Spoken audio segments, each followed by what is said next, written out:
So every day can be slightly different. I would say for a typical PMM, the first thing you're going to do is you're going to roll into work. You're going to go, if you are lucky enough to have some data or data analytics on how your product is doing, that's probably going to be the first thing you look at. How's your product performing in different countries? How are customers using the product? What are different things you're seeing in the data?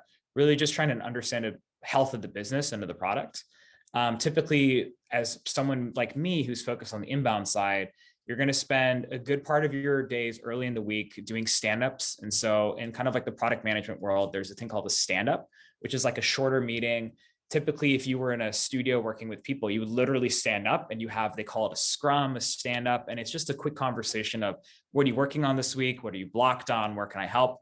What are some major updates? And so those are crucial things where we lean in hardcore with the product team to really understand, all right, what's happening? What's the engineering team doing? Like what do we need to do this week? And what are some big things and hurdles we need to get through? So one of the things I like to say is we're professional problem solvers. A good product marketer have a toolbox with lots of different tools. Everyone does the job a little bit differently, and it's knowing what tools to take out at what time.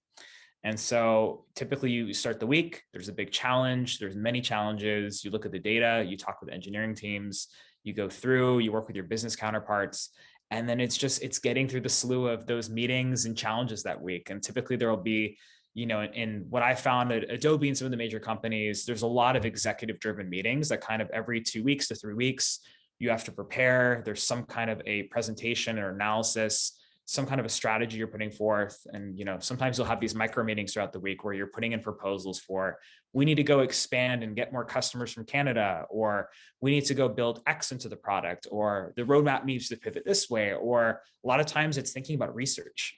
Research is a really big thing with product marketing managers. Like, what research do we need to understand? What we don't know about our customers, and what we don't know about the product that we're not getting from the data when we check the data every day. So it changes every day. What I'll say is if you're looking for a job that's changes all the time, it's never the same, it's always exciting, but it's also very difficult and challenging at the same time, like product marketing management definitely fits that bill. Nice. And quick follow-up question there. So in terms of presenting results and ideas to, I think you mentioned executive management, like what kind of level in the organization do you find yourself working with that for those types of meetings? Yeah, that's a great question. And it's one of the things I love to talk about when I talk about going from something like, you'll talk to people who they say, do I want to be a product manager or do I want to be a product marketing manager? It's one of the biggest questions I get asked from people. Which one do you want to do and what is the difference? One of the things you just alluded to, Emily, which is, what altitudes and what level do you work with? I found when I worked as a product manager, I was focused on a very specific piece of the product. I owned like a specific feature within a menu that played a big role and it was important, but I would only interact with maybe like one level above me, a few engineers, some designers, and that was kind of my core scope.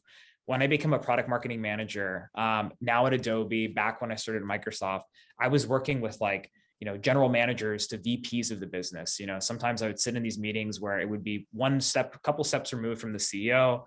And then you'd work across a huge breadth of the team. And so the altitude can vary significantly. I'll be in meetings often with like the CPO will be I'm obviously not always presenting in those meetings, and it's not always me. It's always a team effort. The higher level company you work at, the more layers, the more people, but that's kind of the altitude you'll operate at. And it's super cross-functional. If you ever interview for product marketing management, the word cross-functional is going to come up as a question at some point. What's your experience working cross-functionally with other partners? But you will get a great altitude and a great viewpoint of a portfolio of products, not just a single product, and the business as a whole, working with anyone from like a general manager to a principal to a VP. So I found that to be very exciting.